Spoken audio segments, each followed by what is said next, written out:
Peggy 12.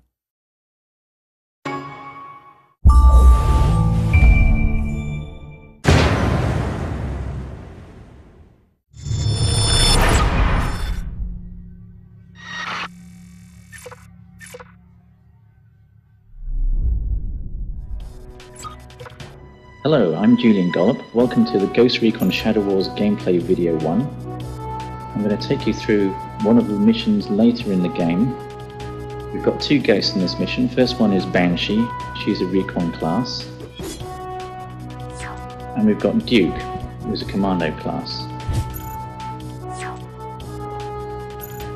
Our objective is to get to this door in the end of the corridor here and open it.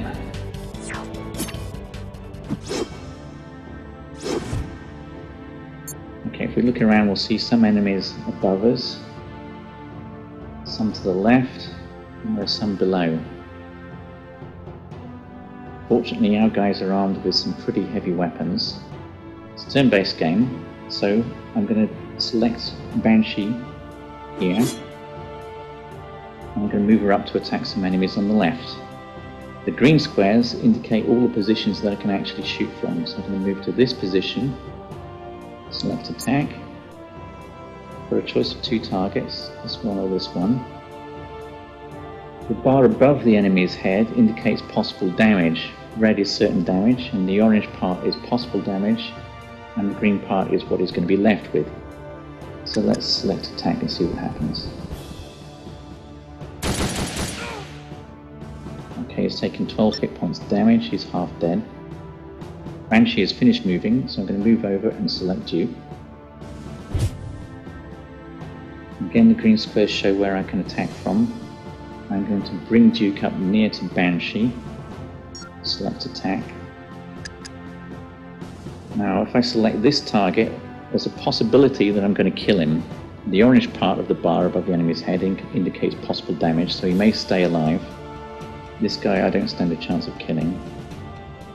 The red lines indicate possible return fire. I'll show you what that means in a bit. Let's just go ahead and attack with Duke. Unfortunately the enemy remained alive, and I got return fire from both of them. This is very important tactically to take into account return fire when you're attacking. At the moment it doesn't matter too much because my guys are very tough, and Duke is taking just a little bit of damage. Banshee nothing yet. So let's end the turn and see what the enemies are going to do.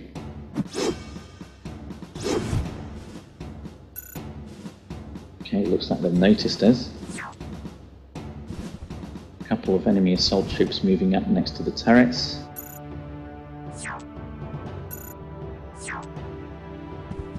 Another assault moving in close to reveal Banshee. The other one attacking Banshee. Normally Banshee cannot be attacked directly because of her camouflage, but if an enemy moves next to her, she becomes revealed. Okay, we've got the gunner drones moving up to the south, enemy commando, and above us again another enemy commando unit, some assaults. Here we've got two melee drones which are very nasty in close combat, so we don't want to let these guys get next to us. And finally we've got one more assault over to the left. Basically, we're surrounded. First, let's deal with the immediate threat. We'll take this guy out. I'm going to just move Banshee a little bit more towards our objective and attack from there. She's at close range, she does a lot of damage and kills in one hit. That's excellent. Now Duke is free to launch his attack over here. When I select Duke, I'm going to switch to his secondary weapon, which is a shoulder-launched missile launcher. I can't move so far and attack, and if I move here, select attack, I can launch an attack on the line here. It's an area effect weapon, so I should be able to affect 3 targets. Let's see what happens. Excellent, I've taken out one of the turrets and 2 of the defending guards are seriously injured. Let's see what the enemy can respond with. Assault's moving up closer, but they're not in range to attack yet.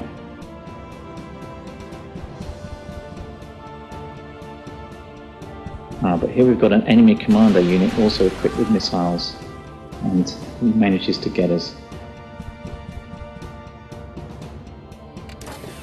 The enemy melee drones closing up very fast, they're quite rapid.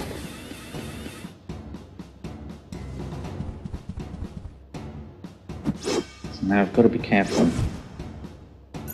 I'll stick with the main objective. I'll get Banshee probably to attack the guys over on the left. So let's select Banshee. Banshee is equipped also with a secondary weapon. I'll switch to it now. This is an EMP grenade. It's very effective against enemy drones and turrets. But will also do a reasonable amount of damage to enemy soldiers. So again, if I launch in the middle here, back from this position and see what I can do. Should be able to take most of them out. Yes, excellent, all three are gone. Now this leaves Duke to choose where to attack next. It's a big choice of targets. And now I will probably launch an attack here. So what I'll do is I'll move this way a little bit and I'll select attack position. This means I can select any position in the red area. I can place it here, and because of the area effect, it should affect both those enemies. Let's see. Okay, excellent. They're both damaged, but not killed.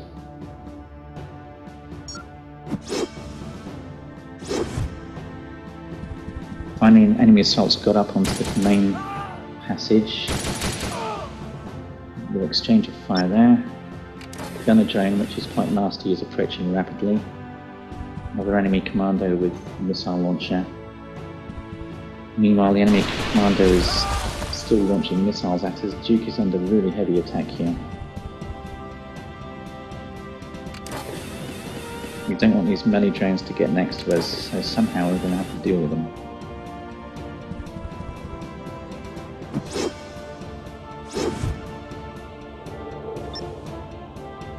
Now, unfortunately, Duke is now powered up. Whenever you attack an enemy or kill him, you get some power points. If you look at the blue bar on the bottom left, you'll see it's at 100%. So I'm going to make good use of my power attack. Let's select Duke first.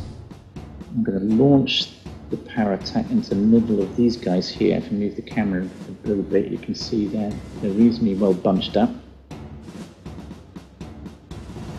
Get some return fire from that position. Maybe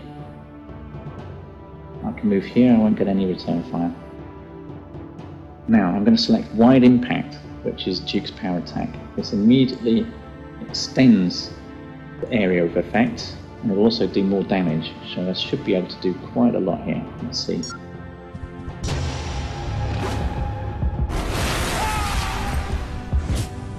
I've taken out 4 enemy targets in one hit, which is absolutely excellent.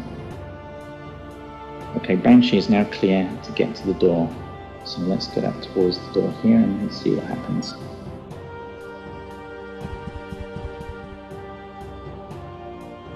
Oh dear, on the other side of the door we've got a whole load of trouble. A lot of enemy drones. But to find out how to beat them, you'll have to play the game for yourself.